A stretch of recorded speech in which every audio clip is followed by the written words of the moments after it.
여러분 이제 내일이면 아이들이 학교를 개학합니다. 저희 집에 막내 아이가 요즘에 하루가 멀다 하고 하는 이야기가 있습니다. 나는 여름이 끝나는 게 싫어. 나는 여름이 끝나는 게 싫어. 왜 그럴까요?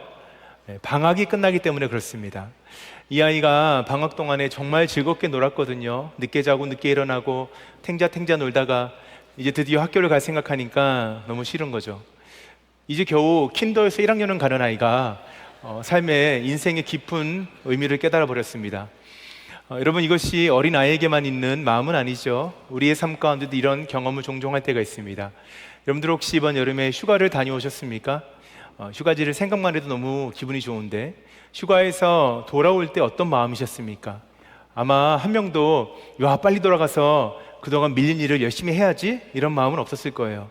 다 돌아가기 싫은 마음으로 와 다음 휴가를 어떻게 기다리지 이런 마음으로 돌아오셨을 가능성이 크다고 봅니다.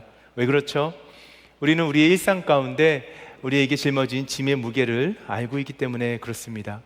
우리의 신앙생활도 비슷할 때가 있는 것 같아요. 우리의 삶에 있어서 우리가 은혜를 받는 자리에서 참 좋은 자리에서 우리가 떠나서 일상으로 돌아갈 때에는 우리 마음 가운데 부담이 있습니다. 내가 이렇게 은혜를 받고 정말 성령 충만한 것 같은데 우리의 삶의 자리는 여전히 변하지 않는 것 같은 그런 마음이 들기 때문에 그렇습니다. 이러한 은혜의 자리 그리고 삶의 자리에 그 괴리감은 우리만 느낀 것이 아니었어요. 예수님을 따랐던 제자들도 이런 비슷한 상황 가운데 힘들었던 모습을 발견할 수가 있습니다. 함께 우리가 오늘 성경 나눌 때에 하나님께서 그 제자들의 삶 가운데 정말 원하신 것이 무엇인지를 발견하고 우리의 삶에 적용할 수 있기를 원합니다. 오늘 본문은 바로 앞에 기록되어 있는 오병이어 사건 이후에 일어난 일입니다.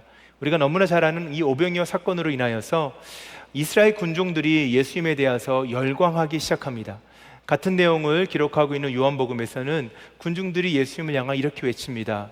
이는 참으로 세상에 올 그 선지자라. 유월절이 다가오고 있었습니다. 유월절은 이스라엘 백성에게 가장 중요한 절기였어요. 그들을 애굽에서 구원해내신 하나님을 기억하는 시간이기 때문에 그렇습니다. 민족의 해방을 의미했던 날이기 때문에 그렇습니다. 그래서 예수님의 기적을 보면서 이스라엘 군중들은 예수님이 우리의 정치적 메시아이기를 바랬던 것 같습니다.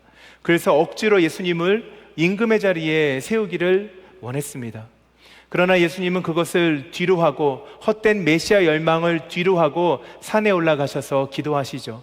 그리고 제자들에게는 바다 건너편으로 가라고 명령하셨습니다. 오늘 본문 22절과 23절의 말씀입니다. 예수께서 즉시 제자들을 재촉하사 자기가 무리를 보내는 동안에 배를 타고 앞서 건너편으로 가게 하시고 무리를 보내신 후에 기도하러 따로 산에 올라가셨느니라. 저물매 거기 혼자 계시더니 제자들이 해가 질 무렵에 다 배에 올라탔습니다. 어떠한 분위기였을까요? 젊은 청년들이었잖아요. 바로 전까지 기적의 현장에 있었습니다. 인생에서 다시 한번 경험하지 못할 그런 은혜의 현장에 있다가 배에 올라탄 거예요. 흥분이 가라앉지 않았습니다. 서로 앞다투어서 내가 경험했던 기적의 이야기들을 나누기 시작합니다. 목소리가 크고 성급했던 베드로가 먼저 말합니다. 와 진짜 대박이야. 아까 봤어? 광주리에서 물고기를 계속 빼는데 이게 계속 나오더라니까. 아니 떡이 마르지를 않아. 죽어두고 또 줘도 계속 나오더라니까. 그 광주리를 갖고 왔으면 우리 부자 되지 않았을까? 이런 농담을 섞어가면서 아마 자신들의 무용담을 신나게 나눴을 것입니다. 그리고 힘차게 노를 저어서 바다의 건너편으로 향했습니다. 시간이 지났습니다. 해가 지고 바람의 방향이 바뀝니다. 맞바람이 불기 시작합니다. 그런데 그 바람이 너무나 강했기 때문에 배가 더 이상 앞으로 나아가지 못하고 제자리 걸음을 하기 시작했습니다. 그렇게 제자리에서 배가 헛도는 것 같은 마음이 들었을 때 그 모습을 성경은 이렇게 기록하고 있습니다. 본문 24절입니다. 배가 이미 육지에서 수리나 떠나서 바람이 거스름으로 물결로 말미암아 고난을 당하더라. 이 고난을 당하더라는 헬라어 바사니조라는 단어가 중요합니다. 이것은 외부의 힘에 의해서 심하게 시달리는 모습, 몹시 괴롭게 되는 모습을 이야기하는 단어였습니다. 동일한 단어가 요한계시록 14장에 보면 마지막 심판을 이야기하는 장면에서 이렇게 사용되었어요. 불과 유황으로 고난을 당하더라. 얼마나 무시무시한 이야기입니까? 그러니까 지금 제자들이 상당히 어려움에 처해 있다는 것을 우리가 상상해 볼 수가 있어요. 이것이 현재 분사형으로 사용되었습니다. 헬라어의 분사형이라는 것은 어떠한 행위가 계속해서 지속되는 것을 의미할 때 사용됐던 용법이었어요. 지금 어떠한 모습입니까? 제자들이 배에 올라타서 열심히 노를 젓고 또 노를 저어도 배가 앞으로 나아가지 않고 시간만 흘러가는 모습입니다. 그들이 지금 계속해서 어려움을 당하고 있는 거예요. 여러분, 그런데 우리가 한번 그 모습을 생각해 봤을 때 이러한 풍랑은 사실은 제자들에게 그렇게 새로운 것은 아니었을 것입니다. 왜냐하면 베드로를 포함해서 그 가운데는 어부들이 있었고, 그리고 그 당시에는 배로 이동을 했던 때였기 때문에 배를 타고 이렇게 바다를 건너갔던 경험이 모두에게 있던 것이죠. 정확히 말하면 제자들은 또 풍랑을 만난 것입니다. 제자들은 다시 풍랑을 만난 거예요. 무슨 의미입니까? 그들이 일상으로 돌아왔다라는 거예요. 조금 전까지만 해도 기적 현장에 있었습니다. 내가 기적의 주인공이었습니다. 세상에 이런 일이 있을 수 있을까 싶을 정도의 놀라운 역사를 경험했습니다.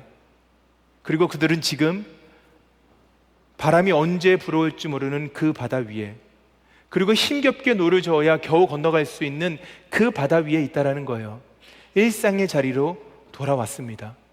제자들의 팔에는 아직도 그 남은 12광주리를 들었던 여운이 남아있는데 지금 그 팔로 무엇을 하고 있습니까? 밤이 새도록, 시간이 늦도록 젖먹던 힘으로 배에서 노를 저으면서 제자리 걸음을 하고 있는 거예요.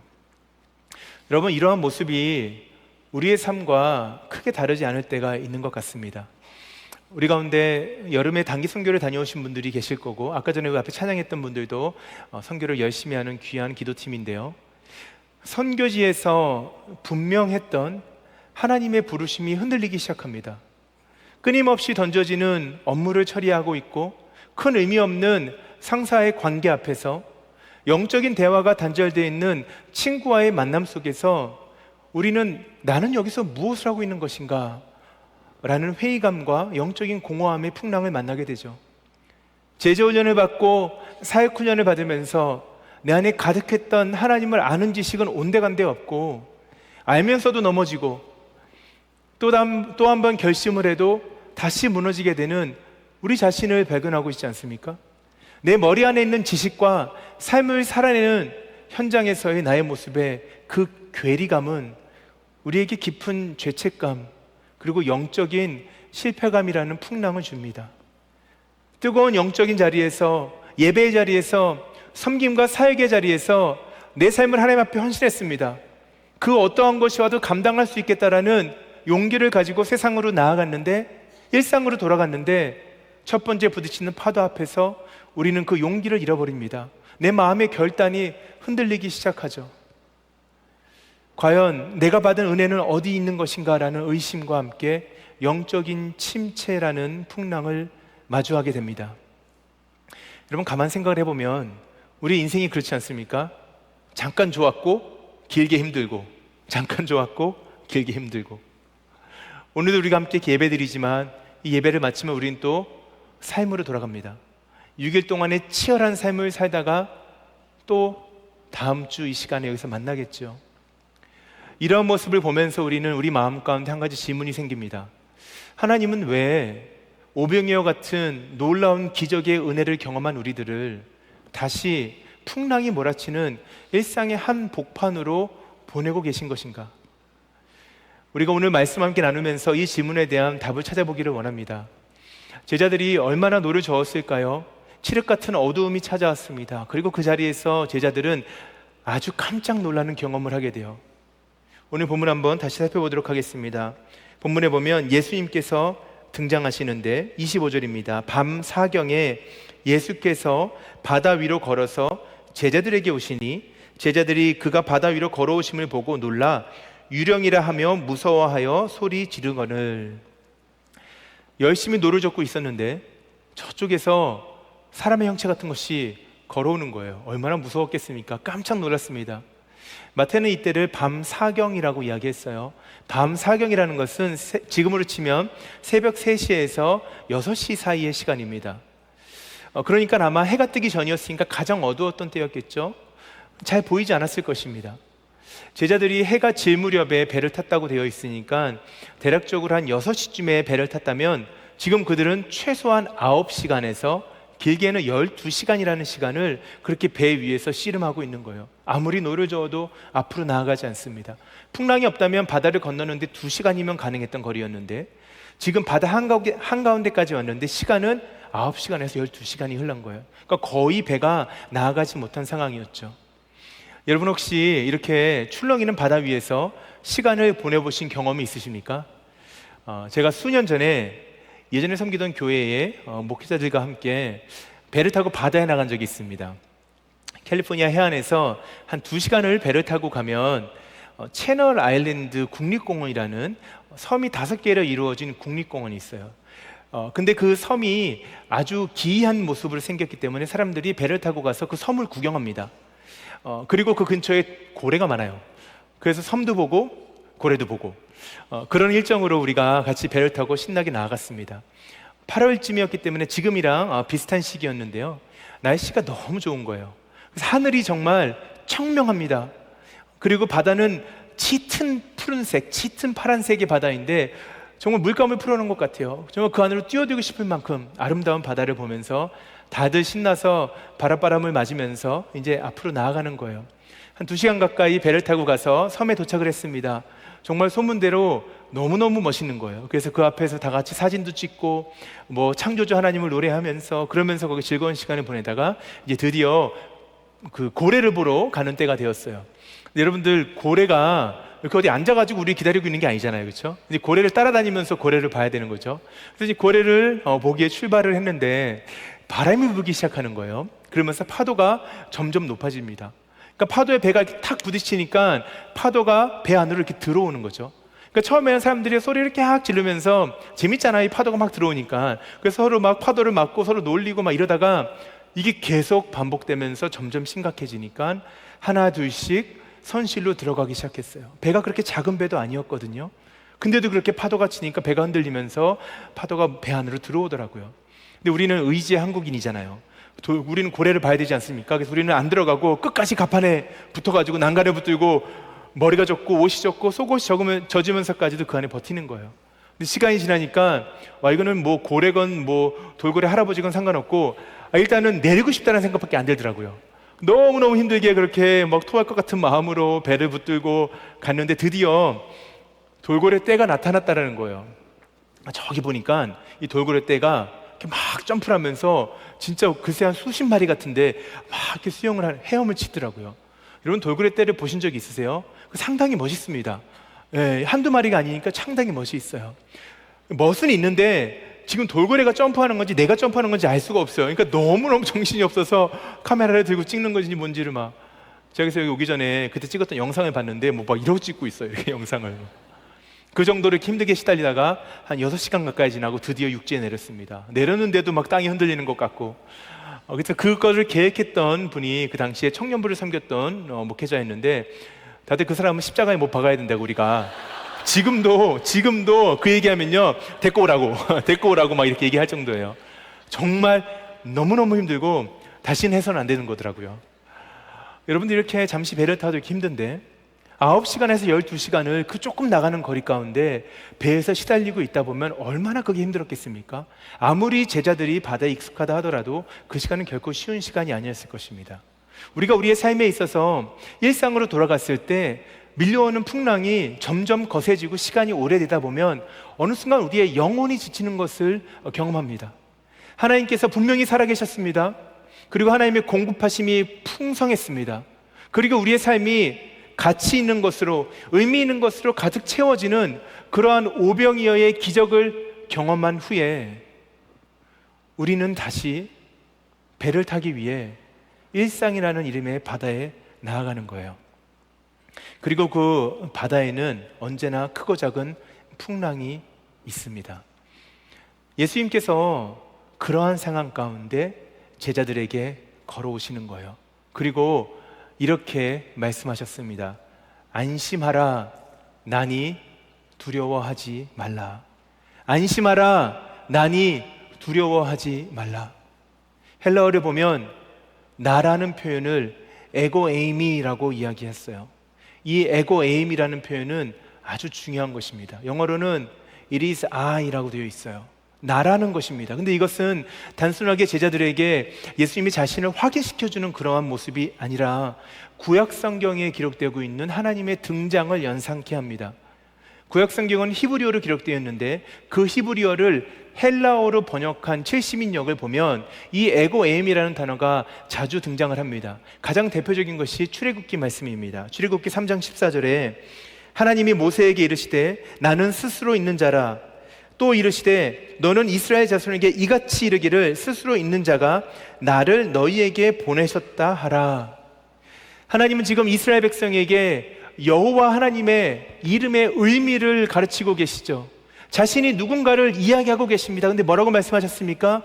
하나님은 스스로 있는 자라고 말씀하셨어요. 이 세상에 존재하는 모든 것 가운데 유일하게 원인이 없으신 분, 그 여호와 하나님에게만 이야기할 수 있는 표현입니다. 스스로 있는 자, I am who I am. 이것이 헬라어로는 에고 에이미였어요. 지금 예수님께서는 풍랑 가운데 힘들어하는 제자들에게 걸어가시면서 에고 에이미, 무슨 의미입니까? 내가 이 온 우주의 창조주요 통치자인 하나님이시라는 사실을 그들에게 말씀하고 계시는 거예요. 이 장면은 또한 우리에게 또 다른 구약 성경의 한 장면을 떠오르게 합니다. 고난 가운데 있었던 욥을 만나시는 하나님의 모습이에요. 욥기에 이런 기록이 있습니다. 내가 바다의 샘에 들어갔었느냐? 깊은 물 밑으로 걸어 다녀 보았느냐? 고난 가운데 있었던 욥에게 나타나셔서 하나님이 자신이 어떠한 분이신가를 이렇게 표현하셨습니다.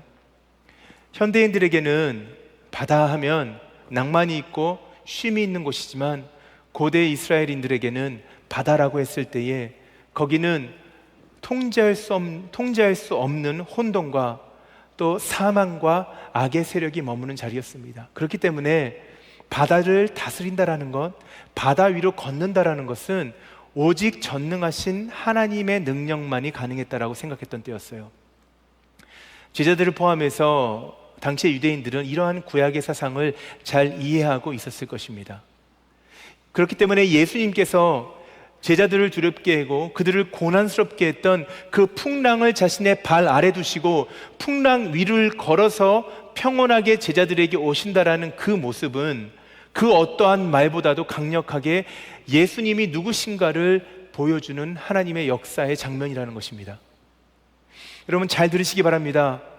오병이어의 기적은 예수님이 우리에게 필요한 것을 채워주시는 능력 있는 선지자라는 것을 보여줄 수는 있습니다. 그러나 그것만으로는 예수님이 어떠한 분이신지 완전하게 우리가 깨달을 수가 없어요.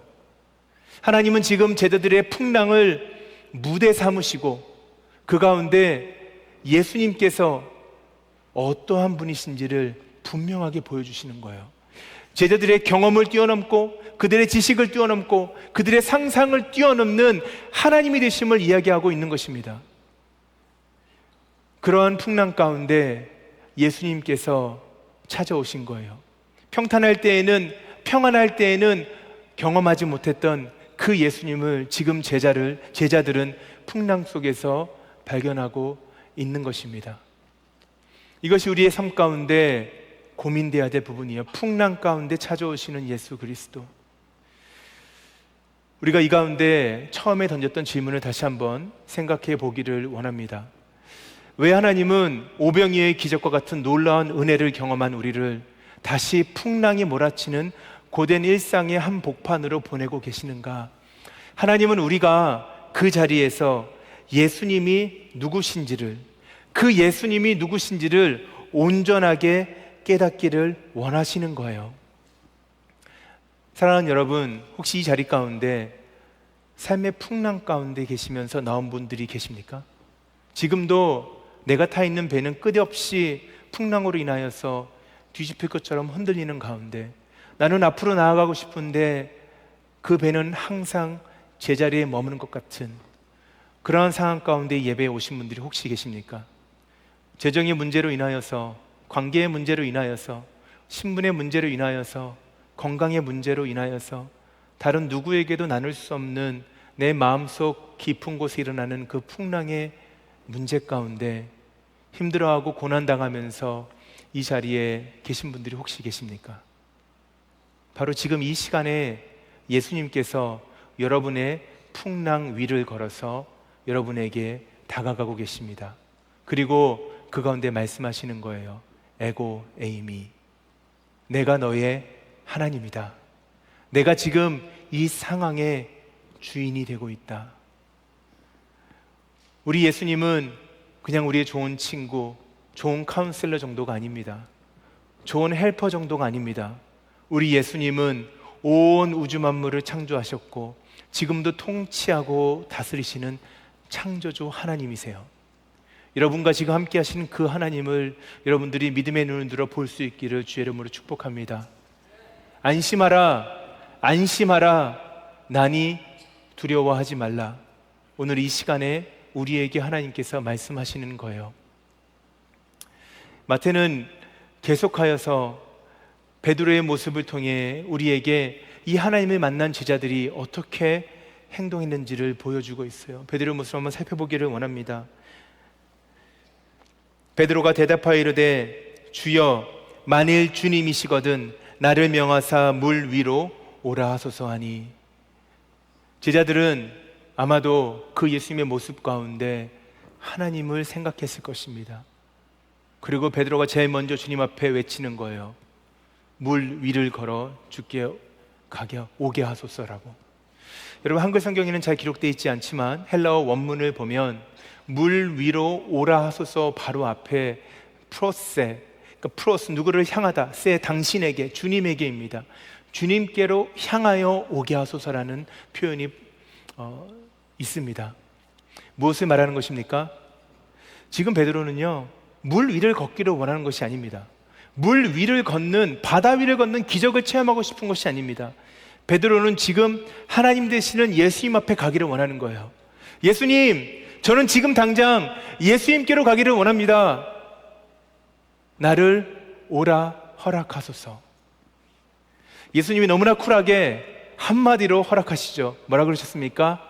오라, come, 오라라고 말씀하십니다. 오라 하시니 베드로가 배에서 내려 물 위로 걸어서 예수께로 가되, 베드로가 예수님의 말씀을 듣고 순종하여서 배에서 물 위로 나갑니다.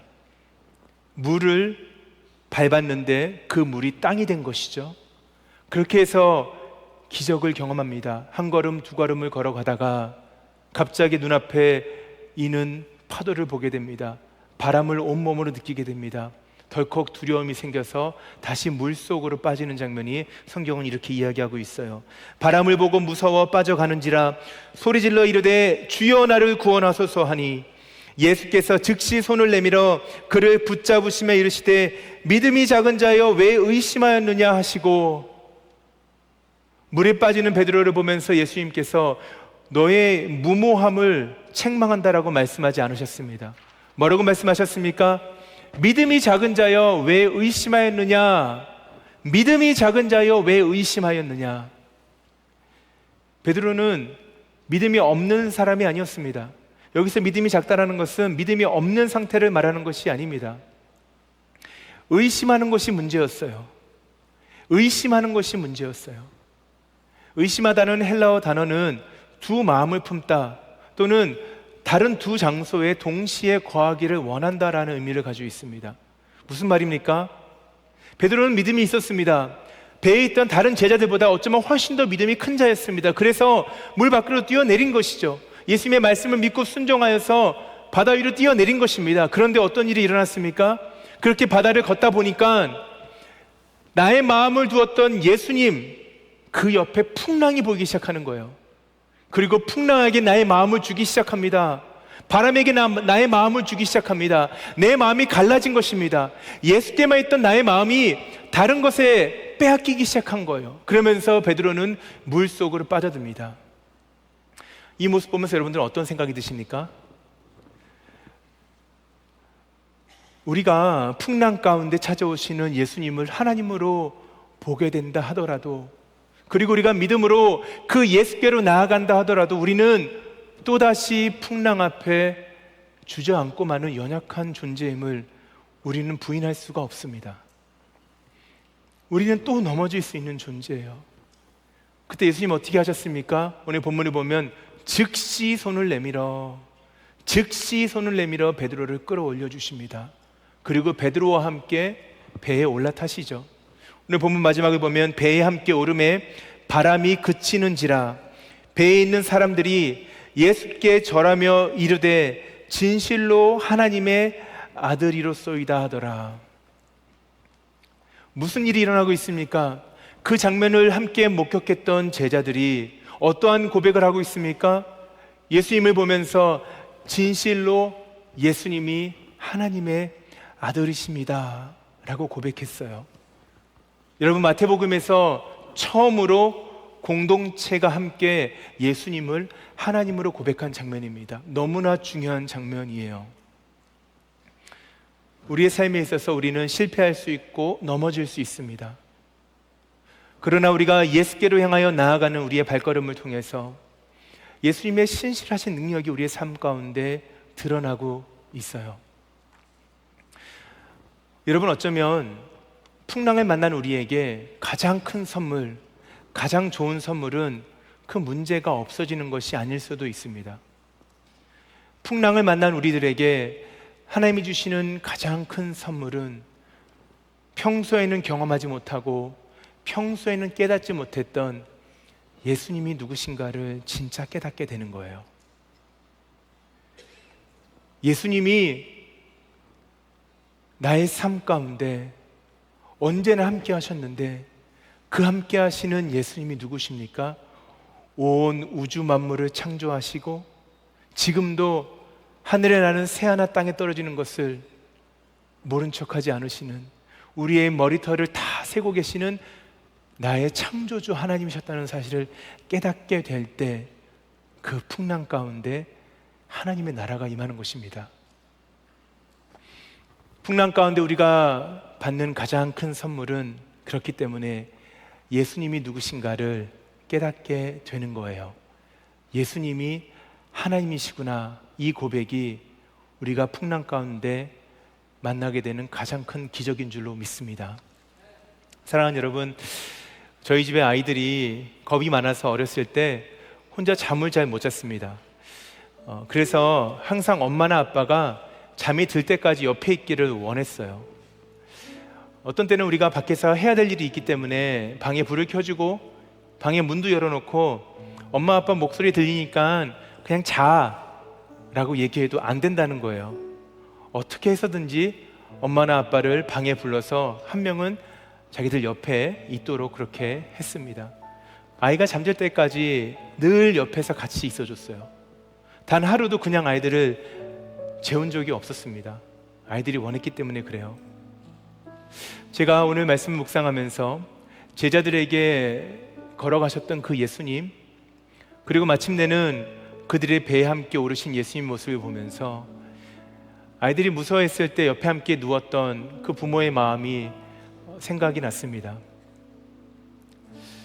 여러분, 우리 예수님은요, 저 멀리에서 우리를 바라보시면서 괜찮을 거야, 걱정하지 마, 저 멀리에서 우리를 바라보시면서 조금만 참아봐, 금방 지나갈 거야, 이렇게 말씀하시는 분이 아니세요. 예수님은 우리를 말로 사랑하지 않으셨습니다. 우리의 삶의 중심 가운데 풍랑을 발 아래 두시고 우리의 삶으로 걸어 들어오셨어요. 만왕의 왕 되신 예수께서, 만일 주가 되신 예수께서, 온 우주 만물을 창조하신 그 예수께서 나라는 한 사람의 누추하고 작은 삶의 중심으로 걸어 들어오신 거예요. 그러면서 에고 에이미라고 말씀하셨습니다. 내가 너의 하나님이 되어줄게, 내가 너의 아빠가 되어줄게 라고 말씀하신 거예요. 사랑하는 여러분, 아이들이 잠을 자면서 아침까지 안심하며 잘 수 있는 이유는 무엇일까요? 내가 자는 동안에도 엄마 아빠가 나를 떠나지 않을 거라는 신뢰가 있기 때문에 그렇습니다. 우리가 오늘도 이 자리를 떠나면 내일부터 또 거친 세상으로 다 함께 나아갈 것이에요. 참 안타깝고 죄송한 말씀이지만 우리는 아마 내일부터 당장 일상의 풍랑을 또 마주하게 될 것입니다. 여전히 변하지 않는 삶의 자리에서 관계의 문제 가운데, 재정의 문제 가운데, 건강의 문제를 통해서 우리는 또 한 번 풍랑을 경험하게 될 것입니다. 그 풍랑을 향해 나아가는 우리의 마음 가운데 두려움이 없을 수 있는 유일한 이유가 있다면 우리에게 그렇게 찾아오신 하나님 되시는 예수님께서 우리와 함께 배를 타시고 우리를 영원토록 떠나지 않으시기 때문에 그래요. 그 예수님을 향한 믿음이 있기 때문에, 그 신뢰가 있기 때문에 우리는 오늘도 두려움이 아닌 평안함으로 세상을 향하여 나아갈 수 있는 것입니다. 풍랑 가운데 우리는 그 예수님이 누구신지를 깨달아야 돼요. 나와 함께 하시는 예수님이 전능하신 하나님이시고 창조주 하나님이시며 다시 오실 왕이라는 사실을 깨달아야 합니다. 그리고 그 예수와 함께 동행하는 삶을 살아갔을 때 우리는 언젠가 우리의 삶의 중심에서 주님, 그렇습니다. 주님이 진실로 하나님의 아들이셨습니다. 우리의 삶을 바라보는 그 누군가가 정말 그렇습니다. 예수 그리스도가 하나님의 참된 아들이셨습니다 라는 고백을 하게 될 것입니다.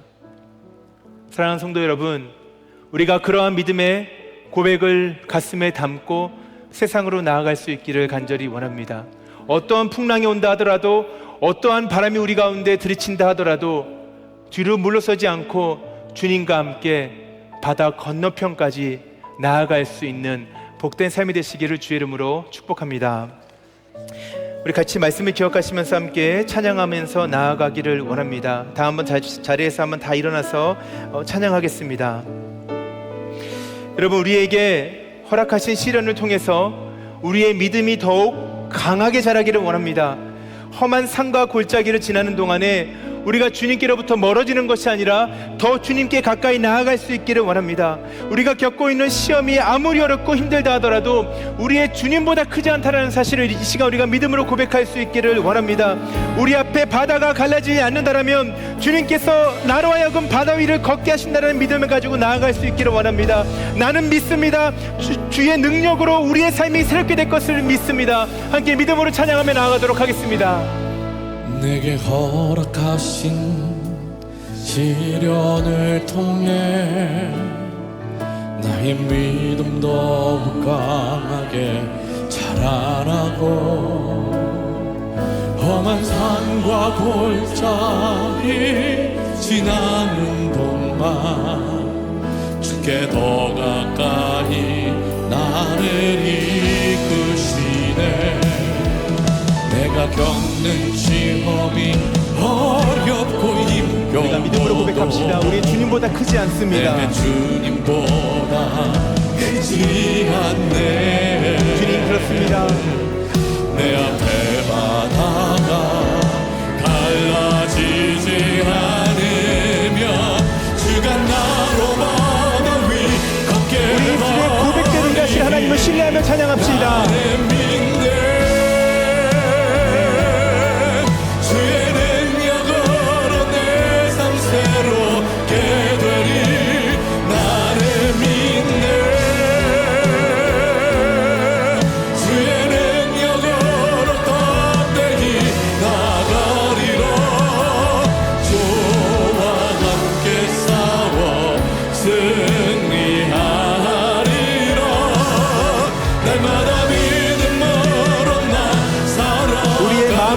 처음부터 찬양하겠습니다. 내게 허락하신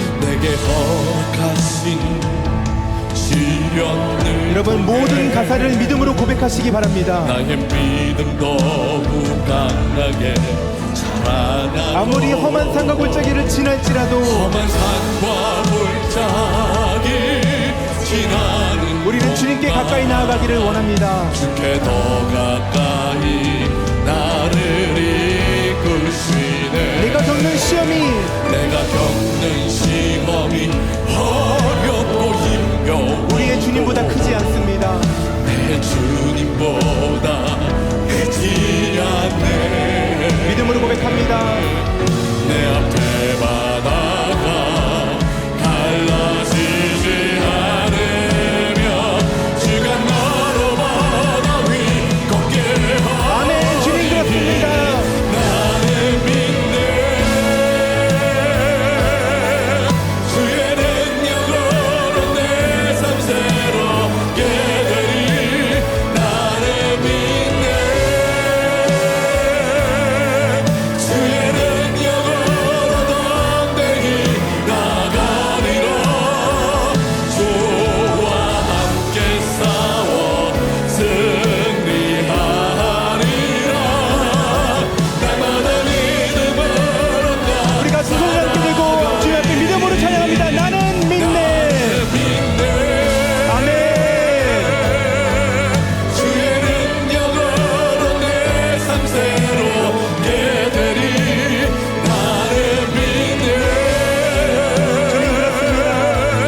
드리도록 하겠습니다. 아멘, 아멘. 주님 그렇습니다. 시간 같이 합심하여서 기도하며 예배를 마무리하기 원합니다. 여러분, 우리에게 허락하신 시련이 있습니다. 풍랑이 있습니다. 그러나 그 시간을 통해서 우리는 반드시 우리의 믿음이 더욱 강건해지는 것을 보게 될 것입니다. 아멘. 아무리 험한 산과 골짜기를 지난다 할지라도 우리는 주께로부터 멀어지는 것이 아니라 주님께 다가서는 삶을 살게 될 것입니다. 아멘. 우리의 시험이 아무리 어렵고 힘들다 하더라도 우리의 주님보다 크지 않다는 사실을 우리는 고백하게 될 것입니다. 아멘. 여러분, 풍랑을 만나셨습니까? 풍랑에 갇혀 계십니까? 우리가 그 자리에 서야 될 것은 예수 그리스도가 창조자 하나님을 고백하는 것입니다. 예수 그리스도가 우리를 물에서 구원한 분뿐만 아니라 죄와 사망에서 구원한 구원자 하나님이심을 고백하는 것입니다. 이렇게 믿음으로 선포하며 나아갔을 때 우리가 풍랑 가운데 바다를 건너 건너편에 닿는 놀라운 역사를 경험하는 삶이 될 줄로 믿습니다. 함께 하시 이름 한번 크게 부르짖고 간절히 심하여서 기도함으로 나가도록 하겠습니다. 주여, 아버지 하나님, 주의 능력으로 내 삶 새롭게 되리. 나는 믿네. 주의 능력으로 덤대히 나가리라. 주와 함께 싸워 승리하리라. 날마다 믿음으로 나 살아가리. 나는 믿네. 주의 능력으로 내 삶 새롭게 되리.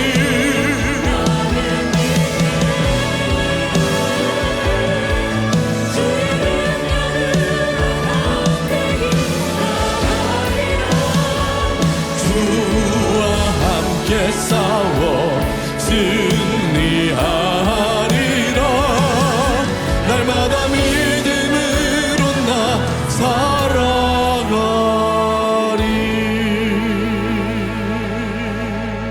하나님 그렇습니다.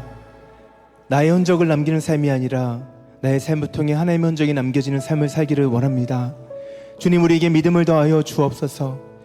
예수님을 하나님으로 고백하는 믿음을 더하여 주옵소서. 창조자 하나님께서 우리를 사망 권세에서 구원하신 그 하나님께서 우리와 함께 하신다면 풍랑 가운데 하나님의 나라가 임하는 줄로 믿습니다. 우리 가운데 평강을 허락하여 주시고 기쁨을 허락하여 주시고 담대함을 허락하여 주셔서 어떠한 상황에서도 예수가 우리 배에 함께 계심으로 인하여 샬롬 평강을 누릴 수 있는 모두가 될 수 있도록 인도하여 주옵소서. 풍랑 가운데 넘어지지 않게 하여 주시고 포기하지 않게 하여 주시고 다른 것에 마음을 뺏기지 않게 하여 주시고 오직 예수께만 우리의 시선을 고정하여 그 예수 곁으로 다가서는 삶이 될 수 있도록 우리 가운데 은혜 위에 은혜로 함께하여 주시옵소서. 주 예수 그리스도의 은혜와 하나님의 사랑과 성령님의 교통하심이 매주 마주하는 풍랑 앞에서 두려움 가운데 있지 아니하고 풍랑으로 걸어오시는 예수 그리스도를 바라보며 그 주님을 하나님이라 고백하는 믿음으로 이 땅을 살아가기를 소망하는 사랑하는 성도들 머리머리 위에 가정과 삶의 터전 위에 이제부터 영원토록 함께 있을지어다. 아멘.